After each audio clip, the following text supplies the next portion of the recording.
لك يخرب بيتك، من وين جايبه؟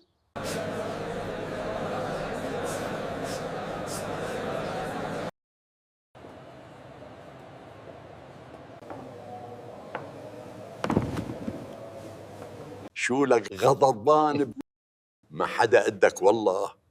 أنا مثل الزبدية الصيني، من وين ما نقرتني برن. هي صرت ربحان 3 مرات ولا لأ؟ عم ربيوحك من جيبتي.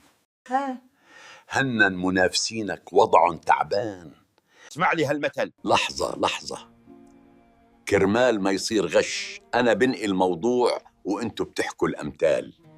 بما أنه كل واحد منكن شوارب طول بعرض، بس بخاف من تطليعة مرته، هاتوا فشوا قلبكن بأمثال عن النسوان. عندي أنا سمعوا لألكن. هات سمعنا.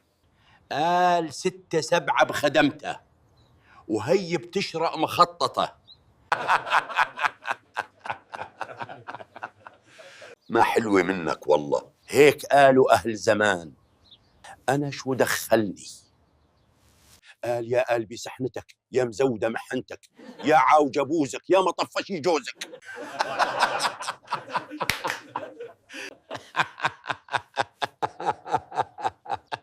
لك يخرب بيتك، من وين جايبه؟ شكله هالمرة أبو جميل اللي رح يربح. لسه دوري.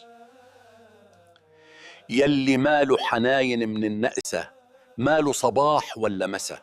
حلوة منك لك غضبان، بس والله أبو جميل هالمرة هو اللي بيستاهل الجائزة.